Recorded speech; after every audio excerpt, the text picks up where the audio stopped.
of medical and dental procedures has been largely documented in autistic children and adults alike. Today, we will talk about our family's experience with these phobias and what you can do to help ease your child's medical anxiety. Before we get started, don't forget to like, share, and subscribe, and hit that notification bell for reminders of upcoming streams. Let's get started. Hi, Leah. Uh, Hey, so we had an interesting week this week, and that would be because this week we got to bring both of our girls to the dentist, and that was fun. And it kind of sparked our interest in coming back and circling around to the idea of medical and dental phobias. Because I don't know about you guys out there, but our girls have a pretty significant phobia, especially the oldest one.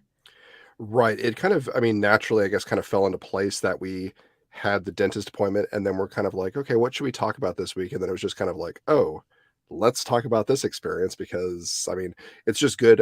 All around because, you can see as far as different phobias, different struggles.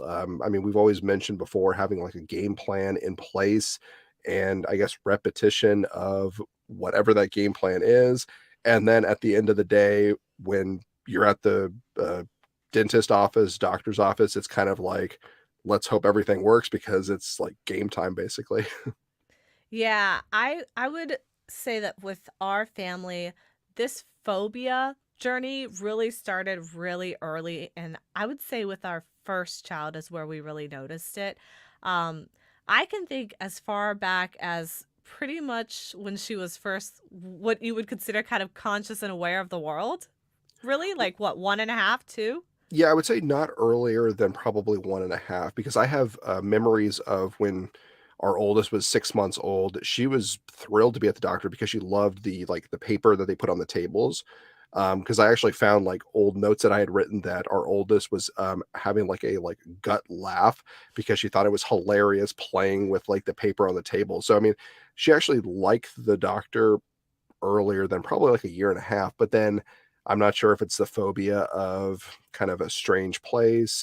She's gotten shot. Both of them have gotten shots. So I'm not sure if that's kind of stuck with them because we know that they both have pretty decent memories when it comes to various life events. Yeah, I would definitely say that that's one thing that has kind of stuck around is we've noticed our oldest and now that our youngest is becoming a little bit more verbal, we're realizing that they both have really incredible vivid memory. And that's really great for some things and not so great for others. And that is not so great when it comes to remembering every excruciatingly awkward, uncomfortable, or painful detail to medical appointments. And so we think that for our oldest, one of the reasons she gets so anxious and worked up about medical appointments is because she can remember so vividly what happened. So it's really hard to kind of distract her from that. And so we have basically gone through this trial and error process for the last couple of years.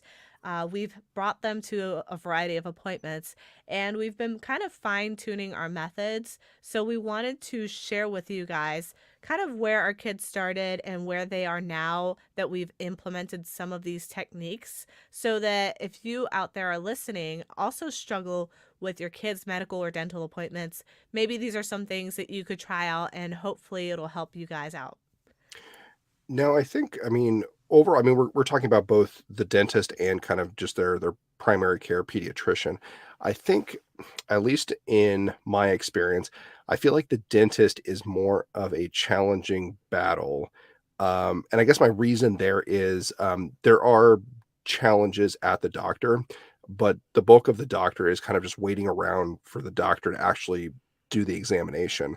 As where the dentist, like, you're kind of with, like, the hygienist, they're kind of with, like, the teeth and kind of, um, the little mirror and everything. So it seems like the entire process probably lasts longer. So I think, in my opinion, the dentist is probably a little bit more of a struggle than the doctor itself. Not saying that the doctor is easy by any means, because, there's always potential ground for meltdowns or struggles kind of along the way. So let's go ahead and just dive into some of these experiences we've had. I would say our oldest one, like I mentioned, is the one who has struggled the most and had the most anxiety when it comes to this. And I remember when we first started bringing her to her therapy sessions for autism back when she first received her diagnosis, we had to go up this elevator and in, and it was during COVID lockdown. So they were still doing the fever scanning and like all those tests, and they all had masks and gloves and all sorts of things. So, one thing to consider in general is that our kids and any young kids right now in this day and age, the last couple of years that they were raised in was a time of really stressful medical anxiety for the entire world. And what parents and adults were feeling in terms of medical anxiety, children can kind of observe and absorb. So, by osmosis, essentially, we kind of inadvertently taught our children to become anxious and associate medical stuff like gloves, masks, goggles, all sorts of things with anxiety because we just went through this multi year global pandemic. So that's one unique factor of it. But it doesn't help that it's also a very sensory invasive experience. So if you think about doctor's appointments and dental appointments, even as a neurotypical person, a neurotypical adult or child, they're not comfortable. Like people don't like them. It's awkward. It's invasive. It can be painful, depending on whether you're getting, a vaccine or if you're getting your teeth cleaned or you're getting, jabbed and prodded in all sorts of weird places. And it's just really awkward and uncomfortable for everybody. So you can only imagine how that sensation gets multiplied to somebody who has heightened senses. I know for me, for example, I am very sensitive when it comes to my face. And I actually personally experienced severe anxiety when it came to getting my wisdom teeth taken out.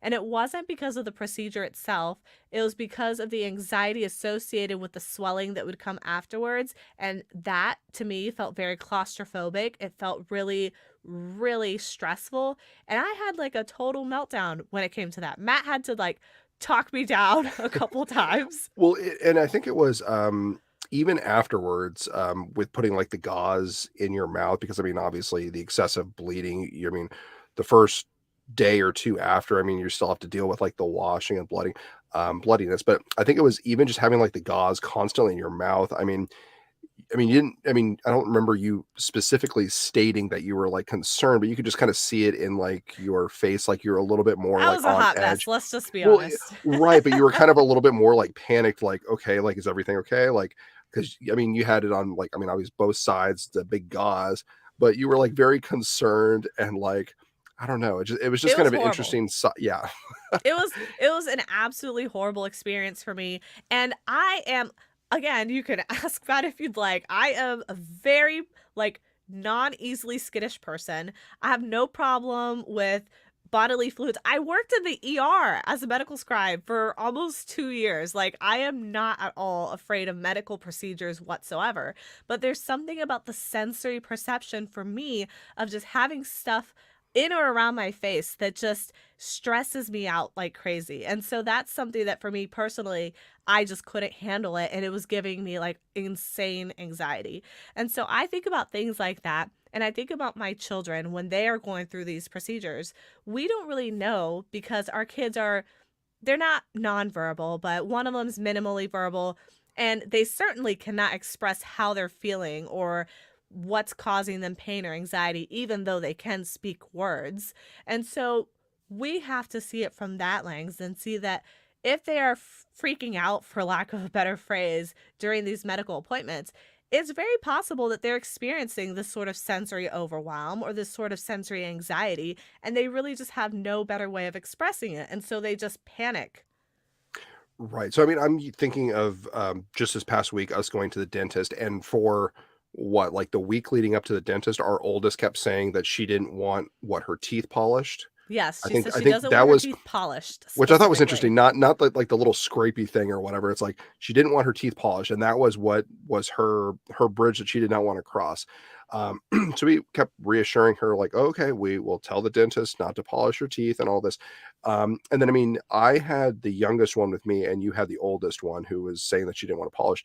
But it was interesting because as I was sitting with our youngest, every different thing that the hygienist was doing with her, she kept saying, "No polish, no polish," because she had listened to her sister say it. But most importantly, it was kind of like every step she thought was the polishing step of it. So it was kind of like, okay, first they were kind of like brushing the teeth a little bit, then they were like rinsing the mouth out, then they had like the little gauze to kind of get some of the extra Fluids. toothpaste or whatever out. But every step along the way, she was saying no polish. So it was like she had built up in her mind that that was the big terrible thing about the dentist. I mean, it never really I mean, I guess for the polishing, isn't that just It didn't the happen. The right? polish, when they say they don't want Like the polish, it they was just mean like they the don't want the electric buzzing brush. right. Yeah. Right. So I think they had tried to start with it, but she was so nervous they just used like a regular toothbrush for it. But that was like the one thing that they were very fixated on for the entire duration leading up to the like appointment. And then when they realized like, oh, that didn't even happen, it was just kind of like, I don't know, they were still fixated on that for some reason. So to me it makes complete sense. And so there's a couple things I want to break down here. One of them is what can you do first of all if this happens? And then the other thing I'll dive into is why they might be afraid of the polishing, for example. So the first thing I want to target is why we were even at this dentist in the first place. So when we first moved to this area, we moved from out of state. The very first thing that I did, and I recommend all parents do, is look up your local autism group. There's usually one for your local neighborhood area, like your county, or there might be one for your state. If there's not one more local to you, look up the one for your state. And then if there isn't one, what I did is actually created one for my local community. And once you're able to find that, you can advertise that in the state group, for example. Like you go to Facebook, look up the state, and say, hey, how many moms or dads are in this area? And then you create a group based off of that. Those were the moms and dads that were able to give me the information of who the best pediatrician is for autistic kids nearby and where to go to take my kids to the dentist. If it wasn't for that group, I would have brought them somewhere very close and local and would not have found the amazing quality care that we found with our physician and dentist. So that is the number one tip if you're looking for an accommodating dentist. The other thing that I would recommend is to do a walkthrough with your child. So, what we did both times is we actually asked the dentist or the doctor if we could bring them in just to see and explore the area beforehand. So, some places are more likely to do that than others because it depends because of patient privacy laws. So you can just ask them what their policy is for that. But for the most part, for pediatricians and pediatric facilities, they will do that because they're used to that. Kids have phobias. So one of the things that one of them recommended is for us to kind of schedule a like fake appointment beforehand, and then basically we would come in with our kid, have her walk through the doors, go in and see like the facility, get to touch the chairs, talk to a dentist, maybe even handle some of the equipment. Like they let her handle like the little mirrors that they put in your mouth for the teeth cleaning. They let her look at the different like flavors of toothpaste, things like that. And they have typically in pediatric facilities, they'll have like a play area too, so easing that. We also let them know more things unique to our kids. Like we told them that our oldest child loved Moana, for example. So the first time we went there, they made sure to have Moana playing on the TV so that she would feel more comfortable. And they also accommodated her with a Moana toothbrush when she came out. So they made sure that they were playing towards her special interests, which really helped too. But I would say the most accommodating thing that was amazing, and I would look for if you are shopping around for a dentist, is that they actually have this special kind of non threatening looking room that is specifically made for special needs kids who have phobias. And so in that room, It's kind of tucked off in the corner, and when you go in, it just basically looks like a cool little, like, living room. So, like, they don't have any medical chairs, they have, like, these comfy little couch chairs instead. They have some toys, they have, like, this little stuffed animal with teeth and a little toothbrush where you can, like, have your kid practice brushing it, and they still have the television in there, but they don't even have, like, the overhead lights or anything like that. It's basically just a fun area that looks like a play area. And so for our oldest child who had a really intense phobia, that's actually where we went to have her dental cleaning. And it seems, I mean, correct me if I'm wrong because I haven't been in the room either time because you've gone with her and I've been with the little one. It seems kind of like a room that didn't have a lot of extra stimulus, not a lot of extra, I mean, because there weren't any other people that were in there. So it kind of seemed more like a sensory room of sorts where it was more collected and kind of a smaller space versus like our youngest. She was in kind of an open room where there's probably like 4 or 5 other dentist chairs in a circle, and then there's multiple TVs going on, multiple people passing through. So it seems like it would be a little bit more stimulating, both visually and just hearing extra sounds and everything. Thankfully, our youngest, she doesn't have as big of a reaction with some of the kind of the sounds that our oldest does. So she's able to kind of be okay with staying focused, kind of with what she needs to do in her little chair. And of course, I sit right next to her, so we can kind of work as a team there. But I'm guessing that in that room, it is a little bit more peaceful, so she's not too overwhelmed as well, right? Yeah, I think one of the cool things about that room was basically that it doesn't look or feel like a medical or dental room. So if you have a facility that you're looking into, ask them, do they have this sort of like spare room or like a safe room that's kind of like a sensory friendly dental experience? And so what we did there is we had her kind of sit in my lap instead. So she had her feet on my lap, and then the doctor sat on the other chair, and then she would kind of rest her head on the doctor's lap. And then instead of having that light overhead, because that was really triggering her, she really did not like those lamps that they hang over to see in your teeth.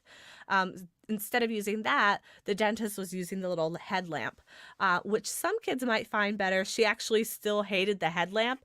And so I further accommodated her by covering her eyes with my hand. And as long as I covered her eyes, she would calm down and be okay. So I'm actually thinking next time around to bring an eye mask. So that's something to consider if your kid has like light sensitivities. Maybe bring either sunglasses or an eye mask. But she seemed more phobic about it. So I think for her, an eye mask would work better than the sunglasses. And I would say, I think definitely, I mean, she is overstimulated with like the lights because I mean, I'm thinking when it's a super bright day outside, she wants to kind of cover her face with like a blanket or anything. I mean, we've had to go out and get multiple sunglasses for her. So, I mean, at least I know when I'm at the dentist, I have to use my own sunglasses if they're not providing them because I can't stand having bright lights in my face either. So, I'm guessing that could be part of it as well as just kind of the just a lot of stimulus as well going along. Yeah, so that was one of the things that we tried. And then the other thing is we told her straight up because she kept basically getting really scared about the concept of the polish. And when she says the polish, she means like the mechanical brushing of the teeth. And she really, really did not want to do that. That really was spinning her up. Ha, that's a funny pun, spinning her up. But Mm. because I think it's for several reasons. And this was a I was trying to get to earlier that there is like a anxiety fear component, but there's also this strong sensory component. And one of those is when it comes to that like mechanical brush, I don't know what it's called. Your brother's gonna kill me because he's a dentist. He's Electric probably toothbrush? I don't he's gonna kill me because my brother-in-law is a dentist, so he's probably gonna laugh at this. Um, the Electric spinny toothbrush, right? the spinny electric thing, maybe. Electric toothbrush. So when it comes to those, there's a couple factors going on here when it comes to sensory. One is you're getting a vibration sensation. For anybody who's had a dental cleaning, you will feel when it's on your tooth, you can feel it kind of vibrating in your head. Like you get a little bit of like that resonating vibration that kind of goes through your bones, and you can kind of feel a little bit of a rattle. So that already is like weird and awkward. And if other people don't feel that, then maybe that's autistic me feeling it, but I certainly feel it. Do you feel No, it? I was smiling because I remember totally ADHD moment for a second. I remember as a kid, they used to have like an electric toothbrush, but it used to apparently like play music. Oh So like yeah. as you're like brushing, you were, I mean, I never had one, but apparently the commercials, you were able to like listen to music because it's like vibrating in your mouth and like your ears and everything as you're like Yeah. brushing. Our And I kids was would like, hate that. no, but I mean, I never had it, but I was just like, that's such a weird thing. But as you were talking, all I could think about was like the electric toothbrush that's playing like a song in your mouth.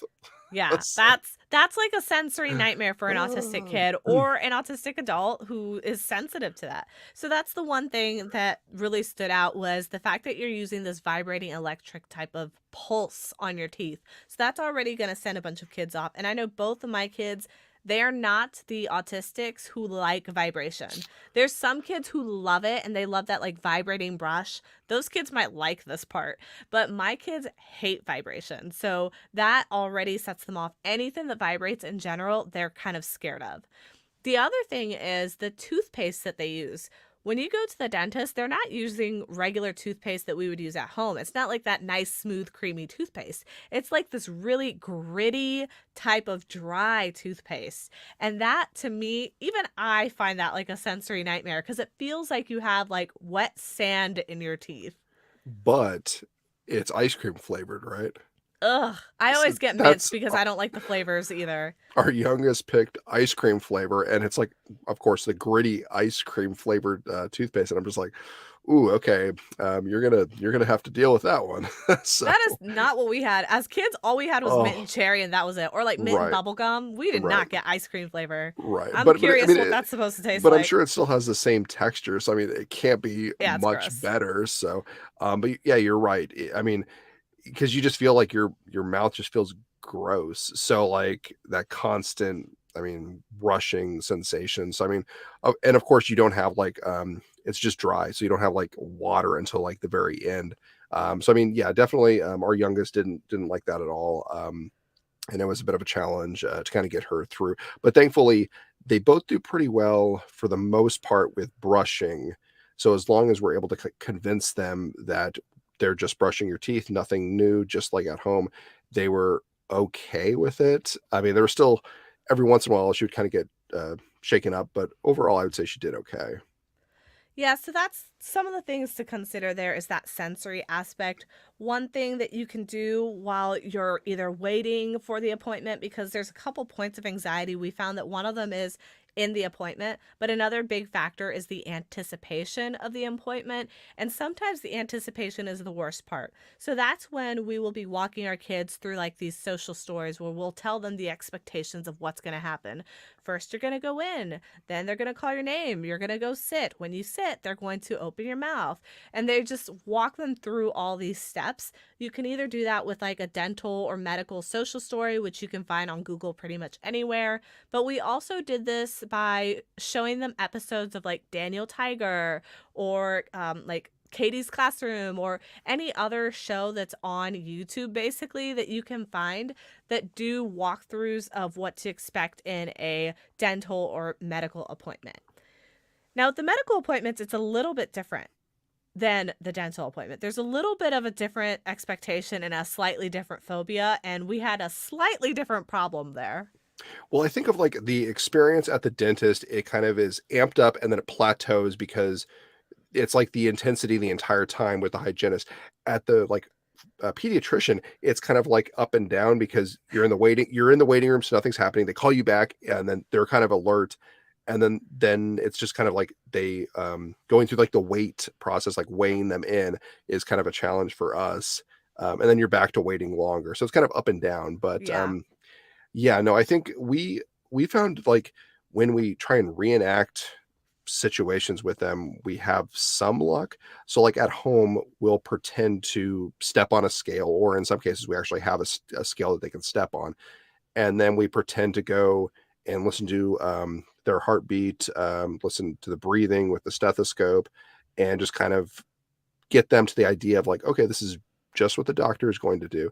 Um, but it still seems different from going from practice to game day. It still seems that there's still that intensity where there's kind of like that panic moment, and that's kind of I'm sure you've Although seen a lot of that too. Although we have seen a significant decline in that. Sure. And so when we are role playing at home, we do use things like our own stethoscope. We still use like the toy medical kits. And I think part of the problem is that the toys that we have right now are not realistic. And so I think parents would probably have better luck the more realistic your toys look to the real thing. So we don't get a play stethoscope, we get a real stethoscope because the play one doesn't feel cold when you put it on your chest, whereas the metal one does. So they need to get used to that sensation. So the more realistic the toy is, I think the more success you'll have with that. The other thing that we would recommend that has worked a little bit for us is to have these kind of sensory kits or like a little sensory bag to help you when you're in those waiting areas, because again, a lot of the anxiety comes from the waiting period. And so one of the tools that we've used is having sensory toys. And there's a lot of different things that work for different kids, but as we've mentioned in previous episodes, our youngest in particular is a huge fan of slime, and we can't bring all slimes to these appointments. There's only a couple, specifically the fluffier cloud slimes, because they're less sticky, less of a mess. And so that's the one that we bring.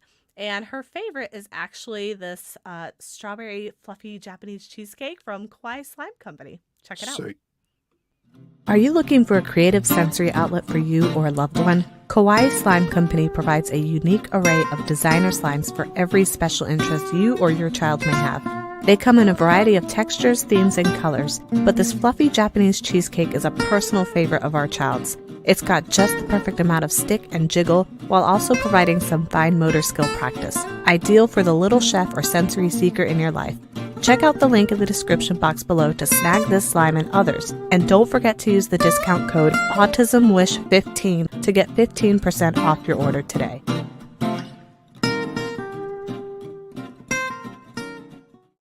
I was gonna say we find ourselves in a sticky situation. Womp, womp, uh, womp. In the Dad words of joke. my daughter.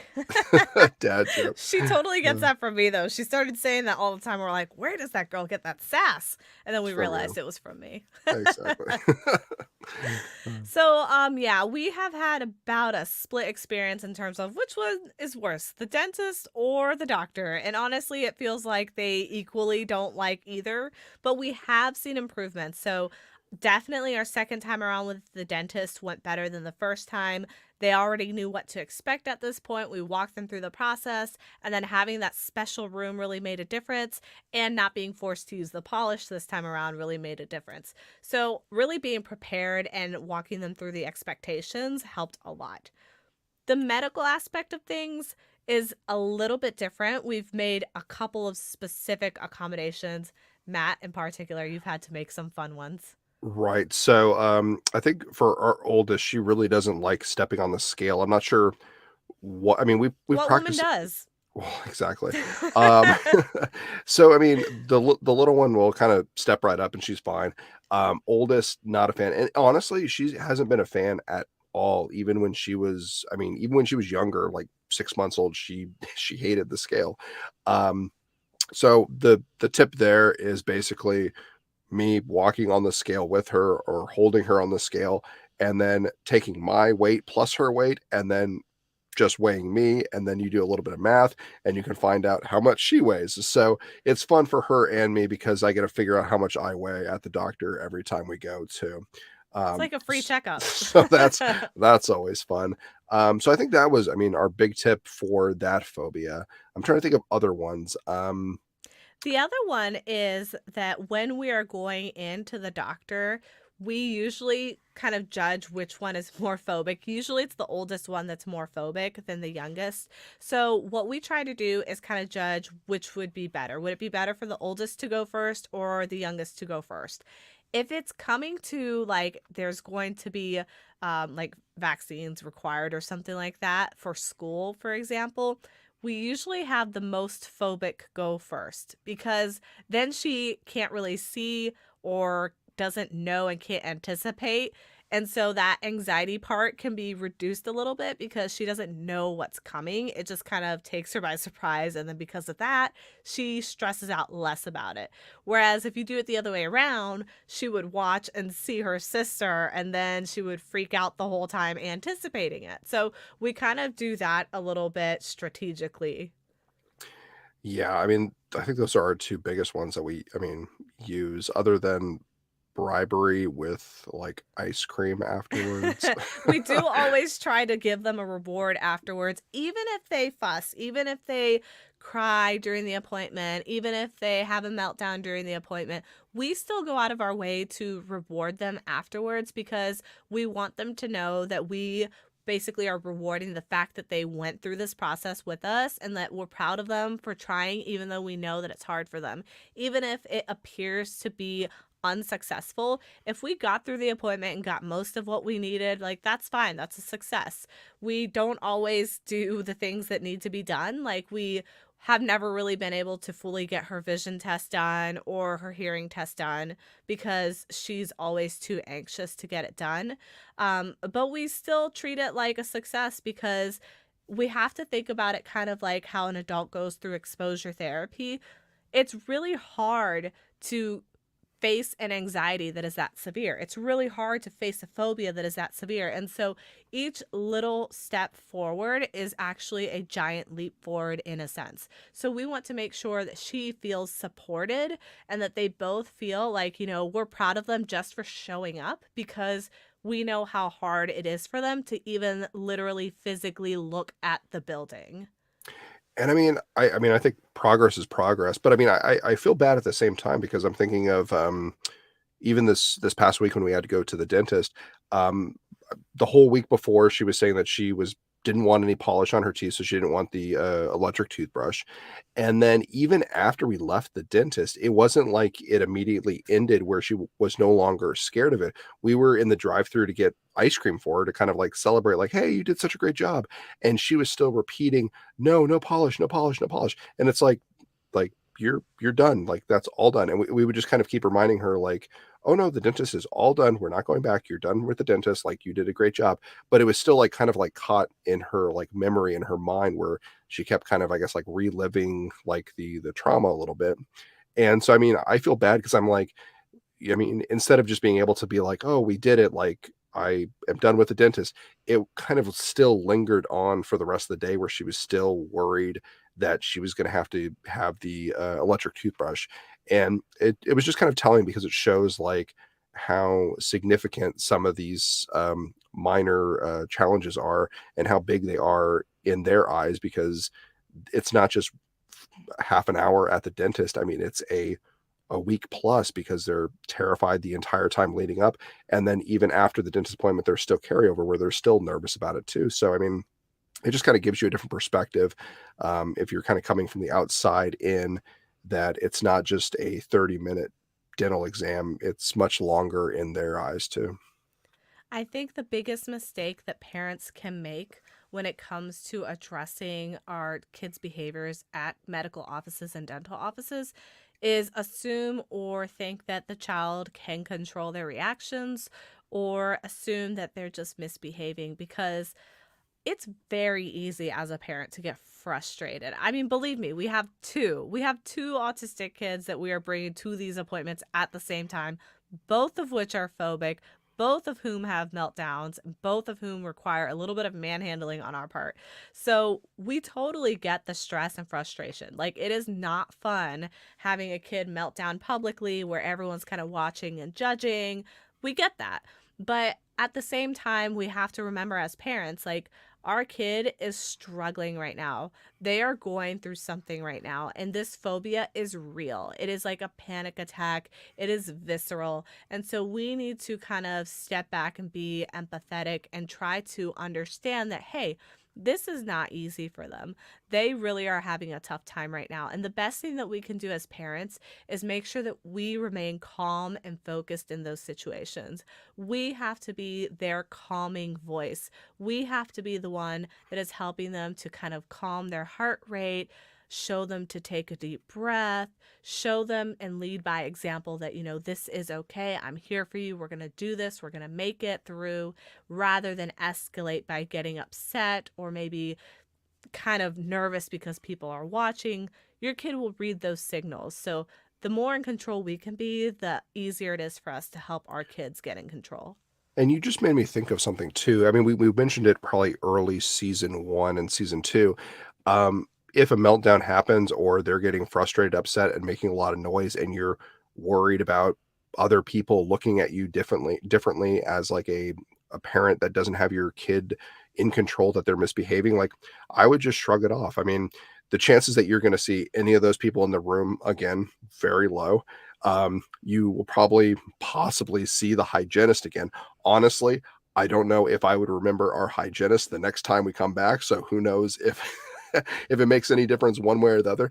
And if they remember our kids, okay, then that means that maybe next time they'll be a little bit more prepared. They'll know, "Oh, okay, I remember this child had a little bit of struggle when it was coming to brushing their teeth, for example."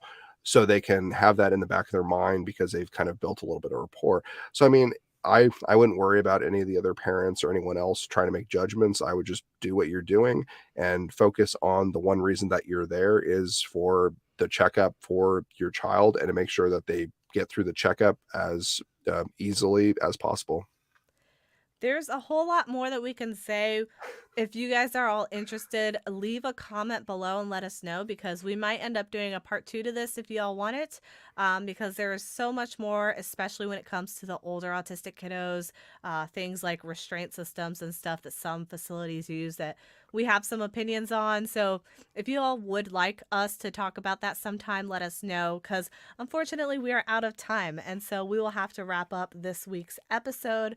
I hope you guys got some good information. Again, if you are interested in more about this, let us know in the comments below, and we will take a look and perhaps bring this topic back again in the future. Thanks, All right. everybody. We'll We'll see you next time. see you next week. Bye. Bye.